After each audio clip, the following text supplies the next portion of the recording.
जैसे जैसे वक्त बढ़ रहा है, जेम्स वेब स्पेस टेलीस्कोप के काम की प्रक्रिया में भी बढ़ोतरी देखने को मिल रही है। वैसे देखा जाए तो अंतरिक्ष में चीजों को ठंडा करना जितना लगता है उससे कहीं अधिक कठिन है।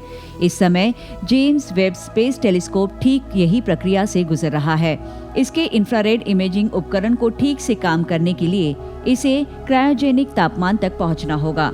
टेलीस्कोप ने हालांकि अपना काम शुरू कर दिया है, जिसने पहली खींची तस्वीरों को धरती पर भेजा भी है, लेकिन अभी भी ब्रह्मांड की अपनी पहली क्रांतिकारी अवरक्त तस्वीरें लेने के लिए टेलीस्कोप को पूरी तरह से तैयार होना बाकी है, जिसमें कुछ हफ्तों का वक्त और लग सकता है। हालांकि किसी चीज को ठंडा करने के लिए इतना वक्त लगना असामान्य बात है, लेकिन यही काम अंतरिक्ष में ऐसा करने की चुनौती का हिस्सा है। सूरज से स्टबलिंग ब्लॉक निकल रहे हैं, जो सीधे धूप के संपर्क में आने वाले उपकरण को जल्दी से गर्म कर सकता है। लेकिन अच्छी बात तो ये है कि ये टेलीस्कोप सनस्क्रीन शील्ड से बना हुआ है और इसकी वजह से ये सीधे आने वाले सूर्य के प्रकाश से सुरक्षित है। चूँकि कई हफ्ते पहले ही सनशील्ड को तैनात किया गया था, इसीलिए टेलीस्कोप के बाकी उपकरण अभी ठंडे हो रहे हैं।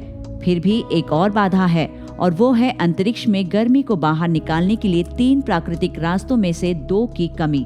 वेब फिलहाल इंफ्रारेड लाइट की खोज कर रहा है।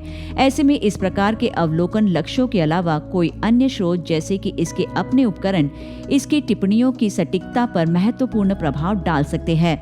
इसके अलावा नासा के ऑप्टिकल उपकरणों पर बर्फ को विकसित होने से रोकने के लिए हीटर का इस्तेमाल किया गया। इसीलिए अन्य दूरबीनों पर पहले क्रायोजेनिक रूप से कूल्ड सिस्टम के विपरीत MIRI में एक कनेक्टेड क्रायोजेनिक कूलर होता है, जो अपने स्वयं के तरल हीलियम को ठंडे माध्यम के रूप में नियोजित करता है। ये दशकों में सबसे बेहतर अंतरिक्ष दूरबीन पर कई अनूठी विशेषताओं में से एक है।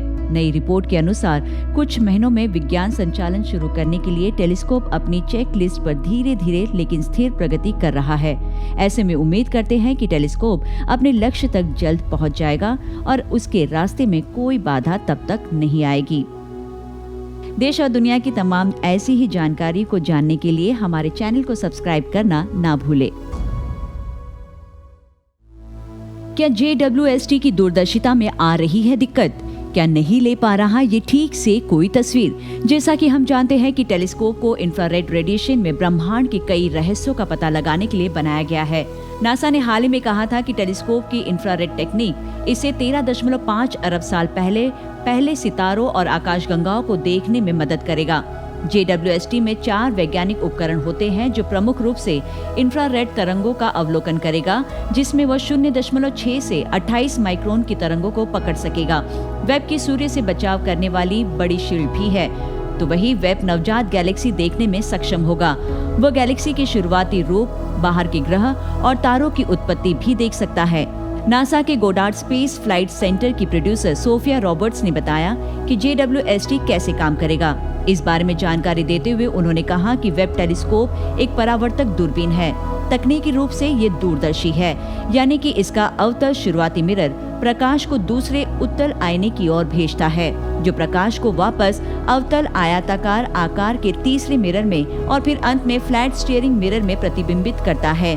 25 दिसंबर 2021 को लॉन्च होने के बाद वेब अपनी साइंस गतिविधियों को जल्द ही गर्मियों में शुरू करने वाला है।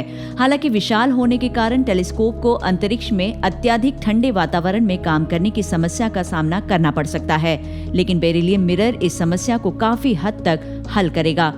इसके मिरर बेरिलियम से बने होने के कारण ये ठंड में आकार नहीं बदल सकता।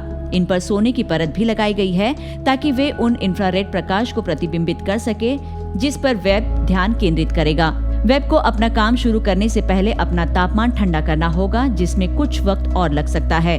अवरक्त प्रकाश को देखने के लिए इसे वातावरण और वेब के 4 विज्ञान उपकरणों से भी कम ठंडा होना होगा। साइंस की गतिविधियों को शुरू करने से पहले वैज्ञानिकों को प्राथमिक संरेखन का काम पूरा करना होगा और साथ ही इसके उपकरणों की जांच भी करनी होगी।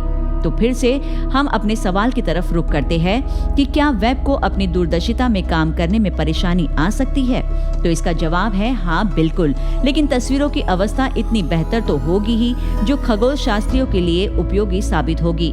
जैसे ही संरेखन का काम पूरा होगा, एक नए दौर की शुरुआत होगी, जिसमें हमें ब्रह्मांड से जुड़ी कई ऐसी जानकारियां हासिल होंगी जो पहले कभी नहीं मिली। तो है ना आप भी एक्साइटेड इसे जानने के लिए? देश और दुनिया की ऐसी ही तमाम जानकारियों को जानने के लिए सब्सक्राइब करना ना भूलें हमारे चैनल को।